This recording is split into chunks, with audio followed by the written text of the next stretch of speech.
नमस्कार सर्वांना, हाऊसवाईफ मराठी या चॅनलवर तुमचं स्वागत आहे। तर आज मी बनवणार आहे मस्त असं ताकाचं ताक फोडणी। ताकाचं ताक फोडणी बनवायला खूप सोपं आणि खायला खूप टेस्टी। चला तर बनवूया मस्त असं ताक फोडणी। तर ताक फोडणी बनवण्यासाठी मी पातेल्यामध्ये एक पळी तेल घेतलं। तेल चांगलं तापू द्यायचं। तेल तापल्यानंतर त्याच्यामध्ये मोहरी, जिरं आणि लसणाच्या पाकळ्या टाकायच्या आणि मस्त अशा तडतड द्यायच्या। आणि ह्या मिरच्या भाजल्यानंतर याच्यामध्ये लगेच मिरच्याचे तुकडे टाकायचे। परत त्याला 2 मिनिटं परतून घ्यायचं।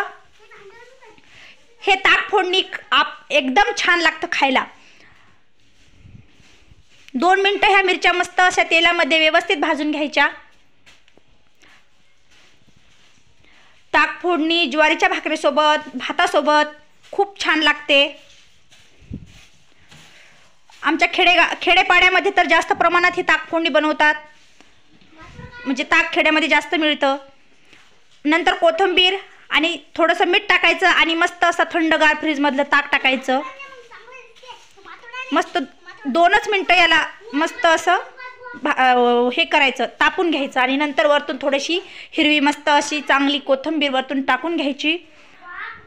बघा किती छान ताक फोडणी झालं। तुम्हाला जर हा व्हिडिओ आवडला असेल तर लाईक, शेअर, सबस्क्राईब करा आणि माझा पूर्ण व्हिडिओ बघितल्याबद्दल धन्यवाद।